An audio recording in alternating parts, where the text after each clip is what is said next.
This week on the WIU Football Coaches Show, the Leathernecks try to spoil the Missouri State Bears homecoming, and it went right down to the wire again, and then it's North Dakota State Week. You don't want to miss this on the WIU Football Coaches Show.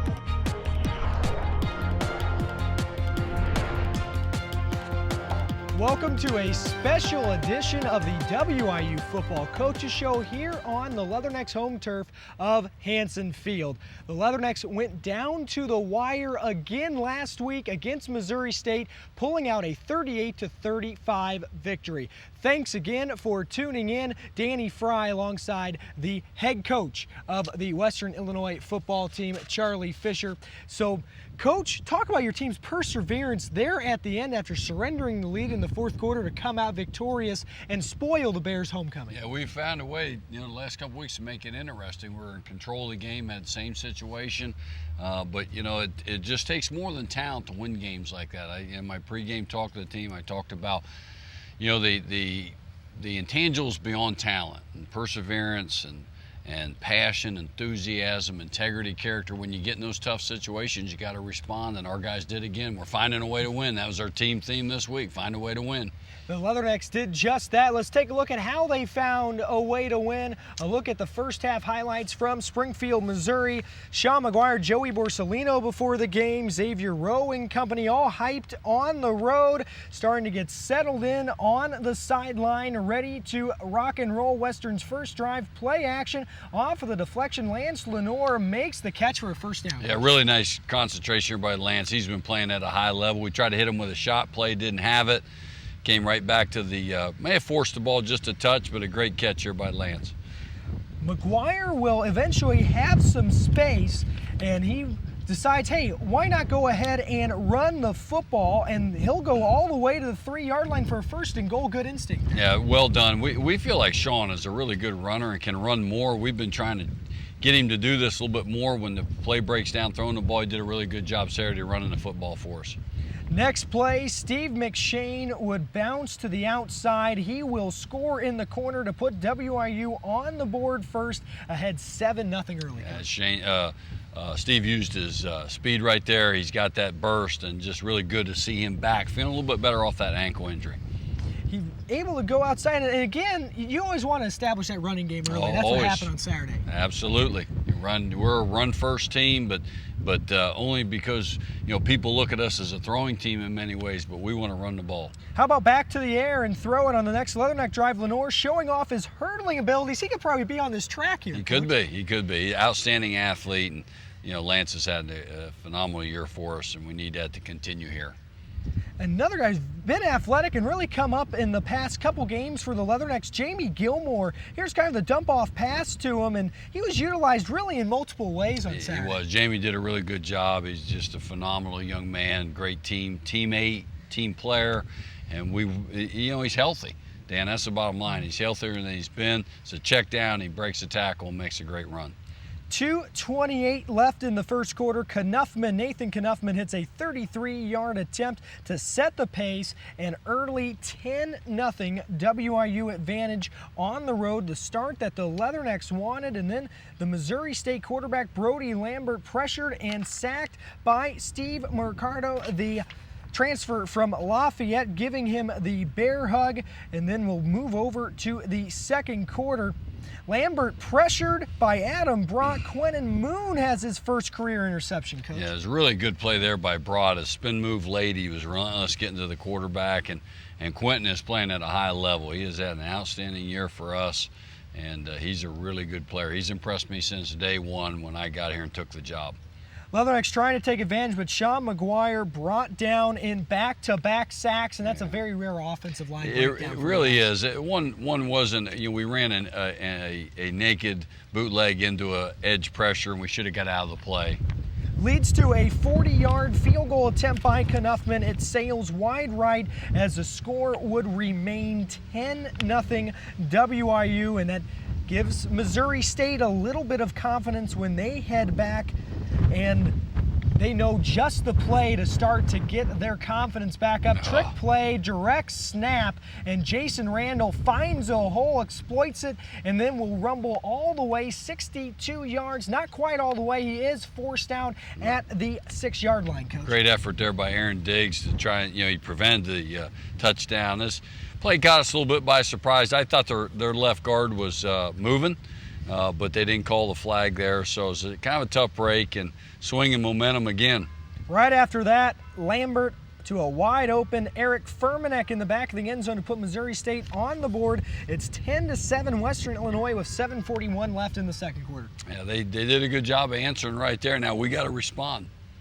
At this point, and find Eric Furmanek. He's kind of a local guy from the St. Louis area, and Belleville found him in the back of the end zone. And then flash forward, final minute of the first half, Leathernecks seeking momentum before the halftime break. Lenore left open near the sideline. That's usually a problem. It is. It's great, really good read here by Sean, throwing the backside whole route on cover 2. He found a backside, found Lance in the hole wide open. Really good job with his eyes.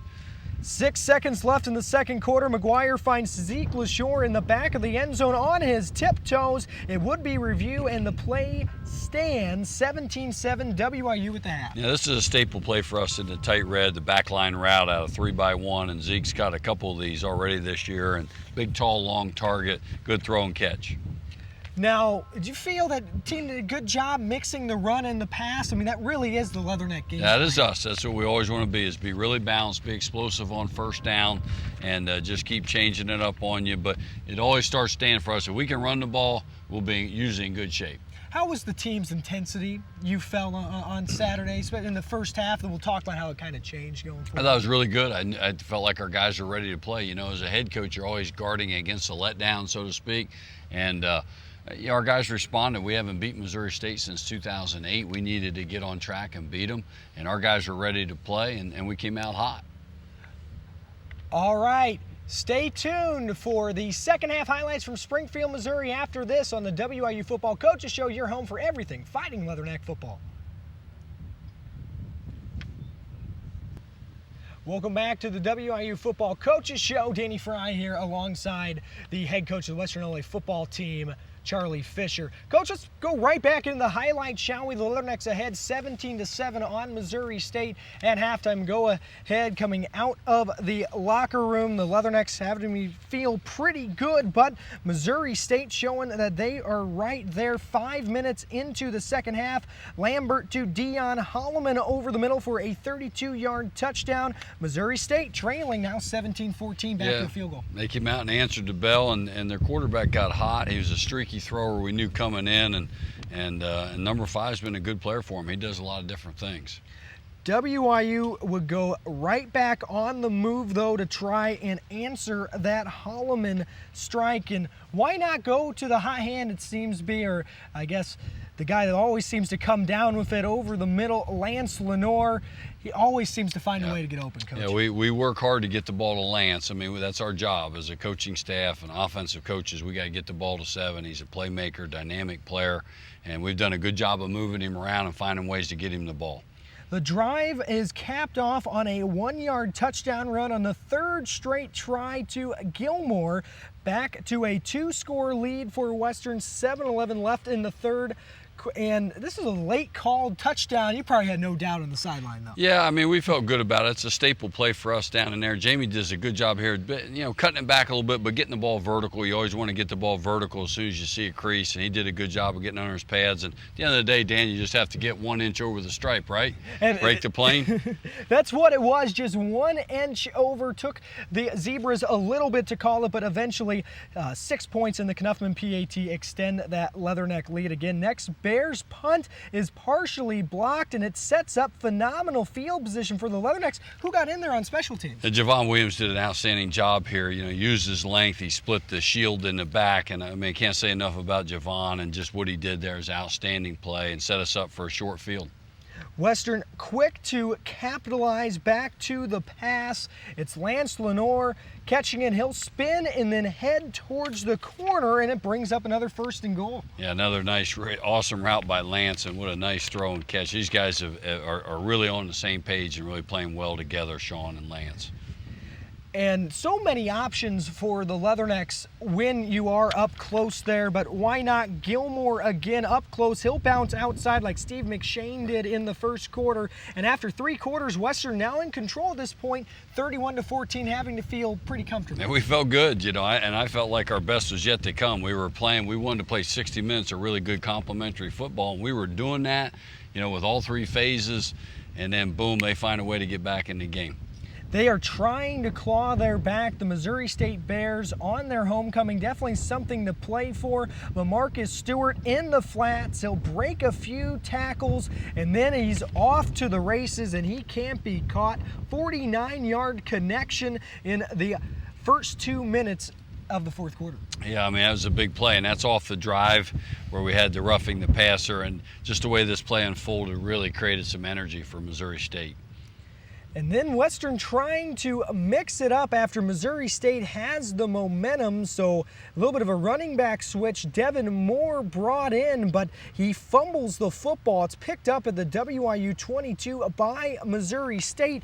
Trouble on the handoff. What really happened there? Well, I think it was really, to be quite honest, it was a little bit more on Sean. You know, I always look at it as a 50-50 on both running back and quarterback, but I think really Sean was a little bit high getting out of his exit from under center, and we didn't quite mesh up, and he reached him the ball. So, you know, it's hard to blame one guy. It's just, you know, it was more of a team error.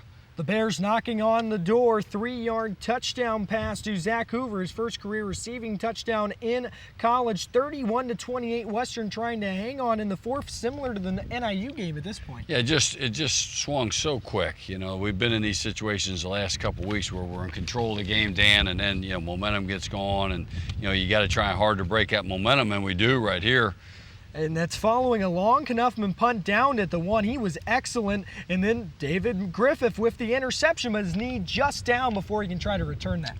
He did. You know, obviously, our defense set us up on offense here. Great situation, short field, and we weren't able to take advantage of it. As well as we played pretty much all day offensively, this is one opportunity we didn't take advantage of, and we're a little bit late with a throw there and just didn't get inside on the bender against cover 2. Cameron Price with the interception on an off-balance throw by Sean McGuire. And yeah, just not really the space there that you wanted coming in over the middle. Yeah, they did a good job. They bumped Zeke off his route just enough to where he couldn't quite get in there as firm as we needed him to, and the safety beat him to the spot. The Bears come roaring back on a pass zinged over the middle to Jalen Esters as the wind starts to roll in here at Hansen Field. That moves the chains.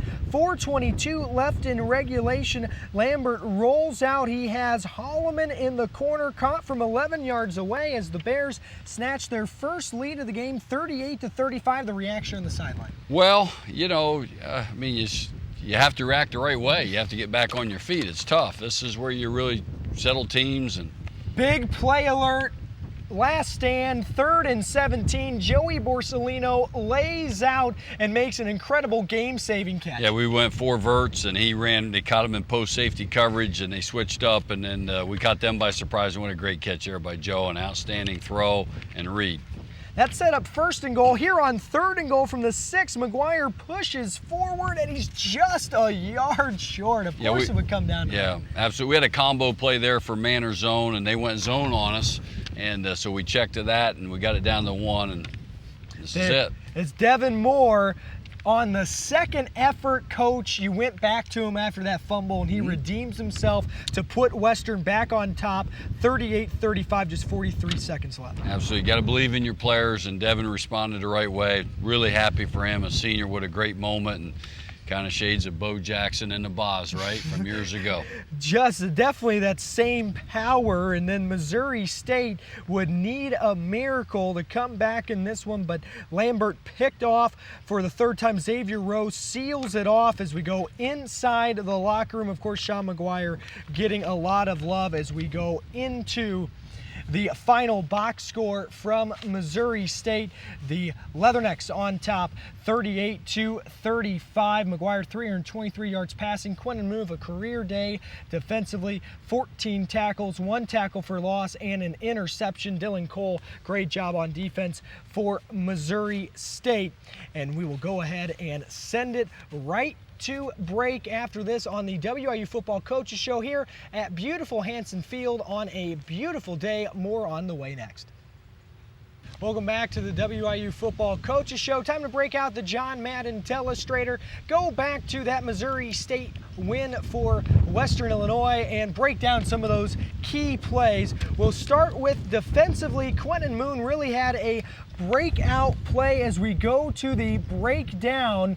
It's all about Adam Brott and the pressure you talked about. He's going to do an incredible spin move here, and we also highlight where Quentin Moon's at this point. Yeah, this is just a phenomenal play. Adam Brott's been getting better and better. We put him in there as a joker position. He puts pressure on the quarterback, and that's where it all starts. Quentin, he really can run. He's a good coverage defender, finds his way here in coverage, reads the ball in the air, and goes and makes a really nice play. Yeah, he just moves over, and the ball fell really right into his lap. That interception early on for Western, setting the tone defensively, and then arguably the biggest play of the game. We actually have a couple of those big plays. To start with the Joey Borsellino catch, and he made an incredible diving play, but how did it get to that point? And it all starts where he was able to go and break some coverage here, right? Well, you can see right here, we're in a 3-by-1 set. We're going to go 4 verts, and they spin the coverage to post safety, which is ideally what you want. And they let Joey free right down the seam. He runs right by the young man there bumping outside, and they don't match it. And Sean finds him. I mean, that's the thing. It kind of sometimes in 4 verts, you got to read the coverage right, see the safety rotation, and find the middle player that's open, and he does, and what an outstanding catch. Good blocking to allow McGuire time, but it also looked like he did a good job putting that in a place where only his receiver could get enough lead on that pass. He did, and you make a good point, Dan. I can't say enough about the job our offensive line did in protection. Really just, against a team that is outstanding against, rushing the passer. We had 2 sacks. One of those was on a naked bootleg where we were unprotected. So I thought our offensive line did a great job. And then when it came down the line, Leathernecks down 35-31, under a minute to go. Devin Moore gets the call. And then talk about the blocking here, everybody getting their down. Yeah, we got everybody blocked down right here. And our fullback, Joe Turk, who really played a good football game, he gets hung up inside. He can't get it bounced to get up on 31. That's Dylan Cole, their outstanding backer. So really, as this play unfolds, you're going power on power. Our biggest running back on their best defender. And there is a small hole, that small gap that opens up right there that he took advantage of to the best of his ability. No doubt. I tell you, how much better could it end? A great football game that comes down to one play, 2 outstanding players meeting each other head on the 1-yard line. And I got to believe, again, those adjectives beyond talent, character, resolve, persistence, perseverance, all those things, Demo kind of exemplified that in our team right there and got the ball in the end zone. Really a good summary of the game on that run. And then you don't want to go away. Right here on Hanson Field on Saturday, it will be the Leathernecks and North Dakota State in a top-ranked 5-1 team showdown. We'll preview it next. Welcome back. Let's take a look at how some of the teams in the Missouri Valley Football Conference performed this past weekend, shall we? Double overtime game, the South Dakota Coyotes over the Indiana State Sycamores, 33-30. And then the battle for the Dakota marker heads back to Brookings, a very good Jackrabbit team, knocks off the Bison before they come into Macomb, 19-17. And how about this? Every game in the Missouri Valley this week, Coach, decided by 4 points or less. And then let's go ahead, let's take a look at the games coming up in week 8 across the valley. And Missouri State, who would have thought they would have a better record than UNI going into that matchup? And Youngstown State, quietly, they got a big showdown against South Dakota State. How about the Bo Pelini-led Penguins off to a 5-1 start? Well, it's also the start that North Dakota State and Western Illinois, it's the start that those 2 teams are on. Coach, North Dakota State coming off that loss. And how do you think they're going to respond coming in on the road? Well, championship team. I mean, you're going to get their best shot. I mean, they don't lose very much. So when they lose, you can bet it doesn't sit too well. And they're well coached. They're good. They know what it takes to win. So I mean, we're going to get their best shot. I can tell you that. That's thoroughly what I expect. You've coached against some top-notch quarterbacks. Where does Easton Stick kind of stack up for North Dakota State at this level? You know, he's a dual threat guy. He's similar to Wentz. Last year, we played him at Richmond, and Wentz was hurt, so we saw Stick up close. He did a good job against us. He's not as big as Wentz, but not quite as tall. But you know, he's a dual threat guy. He does a lot of things well. And the thing that you notice about North Dakota State and their quarterbacks, they operate their system at a high level. Now, you talked about Richmond taking on North Dakota State. What do you remember what's the general game plan we prepare for a juggernaut like North Dakota State? Well, I mean, we went in, you know, we do the same things we did there, Dan, at Richmond, and we just brought that offense here, and we wanted to run the ball. Unfortunately, we weren't able to do that on a very consistent level. Now, we played them in the Dome, which is a very difficult place to play, and I went into that game feeling very good about where we were, and you know, we didn't execute, and it still comes down to that. I mean, no matter what you're doing on offense, defense, you got to execute, and you got to play 4 quarters of good football against them to win. Not surprised Carson Wentz having the success that he's having right now at the Eagles? No. I mean, you never know how quick it's going to translate into the NFL, because that's another big step. But you know, he was really good his whole career, so you wouldn't expect him just to take a big step back right away. And he's done a great job for him. Defensively, the Bison have limited their opponents to under 100 rushing yards per game. How do you plan to break through that on Saturday? Well, you know, at the end of the day, South Dakota State did a good job running the ball. Now, they got a lot of their runs from their quarterback. And we run Sean. We've run him more recently, so you'd like to hope that he can continue that trend. And you got to block him. Bottom line, you got to block them. You got to stay on them. They do a great job of shedding blocks and getting off of blocks. So, you know, we got to do what we do, Dan, and that's run the ball and try our best to run it effectively. Now we're here on the field, and then be under the lights on Saturday night. Not too many games played under the lights here at Hansen Field. You expect a pretty special atmosphere, especially taking on the 5-time defending national champion? Well, certainly do, and sure hope so. We want everybody to be out. We want our student body to be out and just be behind us 100%. And there's nothing like playing in front of your home crowd, and especially when the energy's there and the excitement. We're excited to be home. You know, we've been on the road a lot here early on, so our guys always look forward to playing at home here in Macomb. Home at Macomb here at Hansen Field. The kickoff will be at 6 o'clock under the lights against the North Dakota State Bison. For head coach Charlie Fisher, I'm Danny Fry. Thank you so much for tuning in to the WIU Football Coaches Show.